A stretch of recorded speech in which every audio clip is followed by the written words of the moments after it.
She banged on my door like she owned the place. I was on a work call, still wearing my safety vest, when her voice cut through my headset. "Open up, HOA inspection." I stepped outside, confused. "Ma'am, I'm not expecting anyone." She stood there, clipboard in hand, sunglasses on like she was the sheriff of the street. "I need your house access code. You're violating community safety rules." "My what?" I laughed a little, thinking it was a joke. She didn't blink. "Don't play smart. We're tightening security. You either give me the code or I report you for non-compliance." Something about the way she said "we" made my skin crawl. I'd only moved here 2 weeks ago. I haven't even met the HOA board yet. "Oh, I am the board," she said proudly, tapping her clipboard. "And we can evict anyone who doesn't cooperate."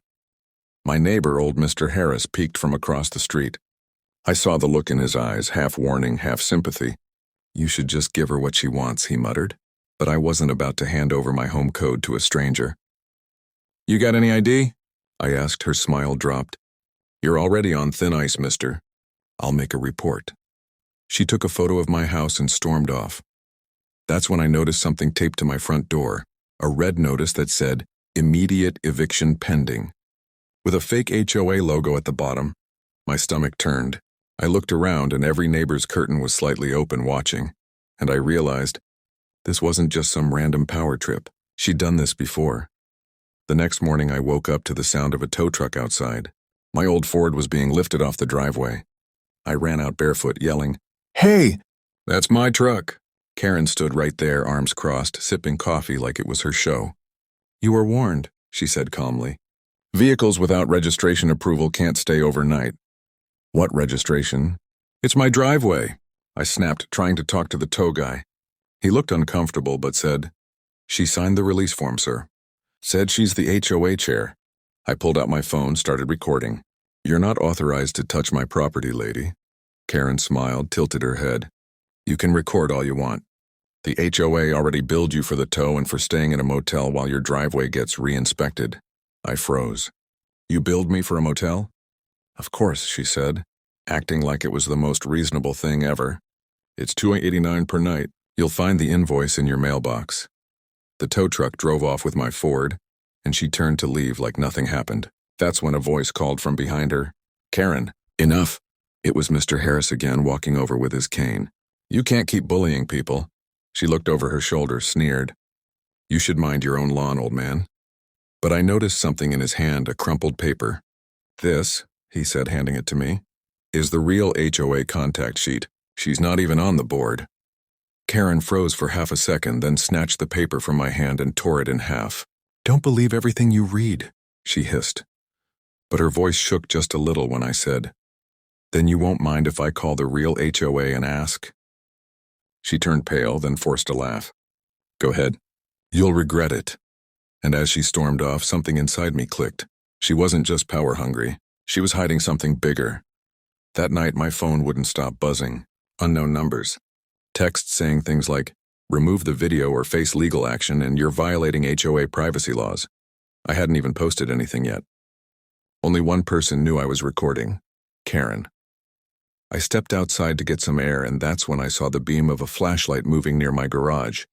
My heart started racing. "Hey!" I shouted. The light froze for a second, then went out. I walked closer, phone camera on.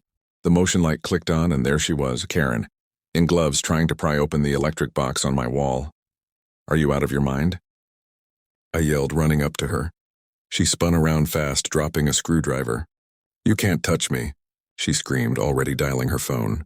"I'm calling the cops!" "You just attacked an HOA officer." "I didn't even—" But she was already shouting into her phone, fake tears in her voice. "Yes, officer." "He's threatening me." "He's trespassing on community property." Community property? It was my house. 5 minutes later, 2 patrol cars pulled up, lights flashing. My neighbors peeked out again, phones recording this time. Karen rushed to the cops, pointing at me like I was a criminal. "That's him.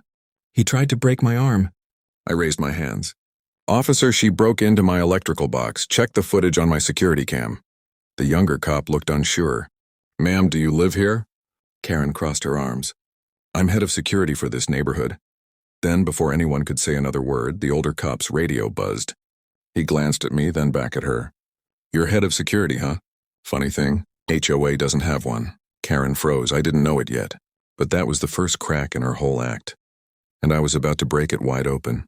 The cops left after giving her a warning, but I could tell they didn't fully believe me either. Karen stood on the sidewalk smirking like she'd won again. "Next time you won't get off so easy," she said, her voice low, almost taunting. I shut the door, trying to calm down. That's when I remembered something. My late wife's old tablet still connected to the house security system. She'd set it up before she passed. I dug it out from the drawer, powered it on, and there it was. Every camera feed still working. I replayed the footage. Karen sneaking around. Her car parked across the street with the trunk open, and then I saw it, boxes, HOA paperwork, seals, fake notices, all stuffed in her trunk. My hands shook as I zoomed in. One of the envelopes had my address on it, dated 3 days before I even moved in. So this wasn't random. She'd planned it. The next morning, I called the real HOA office using the contact from Mr. Harris. The lady on the phone sighed like she'd been through this before. "Sir, you're not the first to complain about her. She used to be part of the committee but got removed last year for impersonating officials. That was all I needed to hear." By noon, I had every video clip backed up. I sent copies to the HOA, local news tip line, and even the sheriff's department. But before I could breathe, a black SUV pulled up in front of my house. Karen stepped out wearing a navy blazer this time, holding a fake badge. "I told you you'd regret it," she said, smirking. "I'm with county compliance now." I laughed, but it wasn't funny anymore. "Lady, do you ever stop lying?" "Call me Officer Green," she said, walking closer. "You're under investigation for property fraud." And before I could respond, 2 men stepped out from the SUV dressed like officers, but their uniforms didn't look quite right. That's when I realized she'd leveled up her game. This time it wasn't just fake papers. She'd brought fake cops too. The 2 men flanked me, pretending to look official. One even had a badge clipped sideways like in a movie. "Step aside, sir. We're conducting an inspection." Karen folded her arms, grinning. "He's been tampering with property lines." "We have legal cause. I didn't move." "You got a warrant?" One of the fake cops smirked. "We don't need one." That's when I knew for sure they weren't real. Their uniforms were mismatched and their patches didn't belong to any county department. But instead of panicking, I took a deep breath. Because what Karen didn't know was that I wasn't just some regular guy fixing fences for a living. I'd spent 12 years in military logistics and 2 more contracting for county infrastructure, which meant I knew exactly how real law enforcement operated. "All right," I said calmly, stepping back toward my porch. "If this is official, you won't mind being on camera."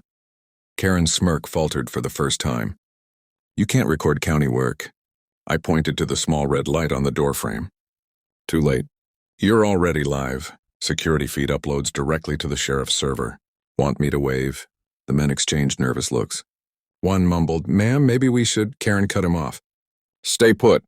He's bluffing. But she didn't know my house had remote monitoring linked to a friend at the county office, someone who owed me a favor from my contracting days. Within minutes, my phone buzzed with a call. "Hey, Jake," the voice said. "We just saw your live feed. Those aren't our guys. Want us to send someone real?" I glanced at Karen, her face draining of color. "Yeah," I said loud enough for her to hear. "Send the sheriff." Her fake cops panicked. One bolted toward the SUV. The other froze. Karen tried to grab her clipboard like it was a shield. "You don't understand," she stammered. "This is all a misunderstanding." But the distant sound of sirens said otherwise. And as the real patrol cars turned the corner, I saw the look in her eyes change from power to pure fear. The real sheriff's cruiser pulled up, lights flashing red against Karen's pale face. She tried to keep her voice steady. "Officer, thank God you're here. This man's been threatening county officials." The sheriff stepped out slowly, looking from her to me. "County officials, huh?" he said, one eyebrow raised. "Funny. I don't recall your name from any list." Karen flashed her fake badge so fast it almost slipped from her hand. "It's a new task force, Property Enforcement Division."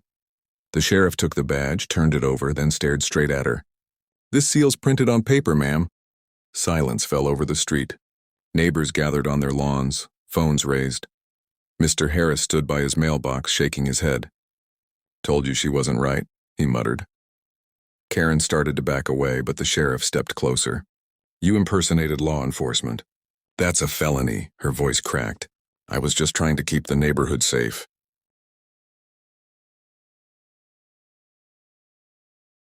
By towing cars and breaking into people's homes? I asked. By billing me for a motel I never stayed in? She glared at me, her eyes wild. You're not even supposed to live here. This property belongs to me, I interrupted, pulling a folded document from my back pocket. Bought and paid for. Title's in my name. The sheriff looked it over, nodding. Everything checks out. He's the legal owner. Karen's hands trembled. You don't understand. The sheriff cut her off. The HOA removed you last year. You've been harassing residents ever since. You're done, Ms. Green, the crowd murmured. One woman whispered. She did this to us too. Another added. She made my husband pay fake fees. Karen's face twisted in panic. You people are lying. I built this community, the sheriff sighed. And now you're going to answer for what you did to it. He turned her around and began reading her rights as he cuffed her hands. I stood there quietly, the tension finally breaking. But as she was being led to the patrol car, she looked back at me and said something that made my stomach drop. This isn't over. Jake, you don't even know who you bought this land from. And for a second, the way she said it made me wonder if maybe, just maybe, she wasn't lying this time. Her words stuck in my head like a splinter. You don't even know who you bought this land from. That night I couldn't sleep. Every time I closed my eyes, I saw her smirk again, almost like she knew something I didn't. By morning, curiosity won over exhaustion. I drove down to the county records office and asked to see the original deed history for my property. The clerk flipped through files, typing fast, then frowned. That's strange, she said. Your plot changed hands 3 times in the last year, each time under different LLC names. My stomach dropped. Who owned it before me? She scrolled a bit more. Looks like a company called Green Holdings. I froze. Green? She nodded. Yeah, like that woman on the news last night. Same last name. So she had owned it, through shell companies. Maybe she thought selling it gave her permanent control. Maybe she never accepted that it was gone. I left the office shaking, angry, and weirdly sad at the same time. This wasn't just power or ego. She'd built her fake empire on lies, and when it crumbled, she couldn't let go. When I got home, I found my mailbox stuffed with letters, real ones this time. Notes from neighbors thanking me. Apologies from people who'd believed her stories. Even Mr. Harris had left a small box on my porch. Inside was an old HOA photo, Karen smiling proudly in front of a Welcome to Maple Grove sign. On the back, he'd written, She started this place honest. Power just changed her. I sat on the porch for a while, watching the street, the quiet finally settling. For the first time since moving in, it actually felt like home. Then my phone buzzed, unknown number. I almost ignored it, but curiosity got me again. A voice on the other end said, Mr. Walker, this is Deputy Burns. We've been going through Karen Green's storage unit.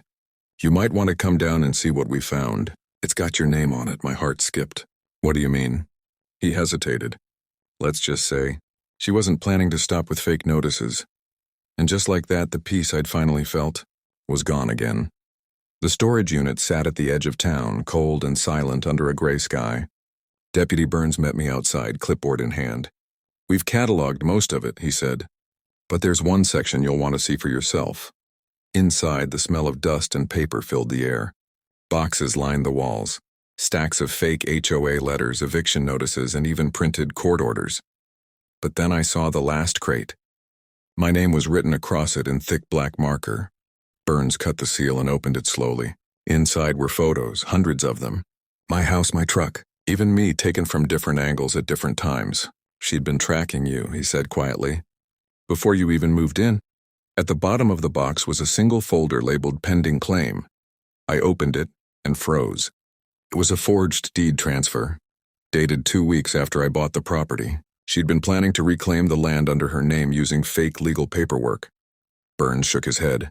If we hadn't caught her when we did, she might have pulled it off. For a long moment, I didn't say anything. I just stared at the papers, trying to process how far she'd gone to keep control over something that was never really hers anymore. As we stepped back into the sunlight, Burns said, She's facing a lot of charges, impersonation, fraud, unlawful surveillance. Might be looking at years, not months. I nodded. I don't hate her, I said quietly. I just hate what she became. When I got home, the neighborhood felt different. People waved now. Kids rode their bikes past my driveway again. The fake fear she'd built had finally lifted. That night, I stood outside under the porch light, the same spot where it had all started. The air was calm, the house mine, truly mine this time. I whispered to myself, half laughing, half in disbelief, all this, just because I wouldn't give her my door code. Then I looked up at the flag waving softly above the porch. My wife had put it there years ago. I thought of her words, the ones she always said when life got tough. Protect what's yours, but never lose yourself doing it. For the first time in months, I felt like I'd done exactly that. And as the porch light flickered off behind me, I couldn't help but think, maybe the real win wasn't just getting my land back. Maybe it was proving that no one, no fake power, no paper badge, can take away what's rightfully yours. She demanded my house code and billed me for a motel. But in the end, I sent her to jail for trespassing on my freedom.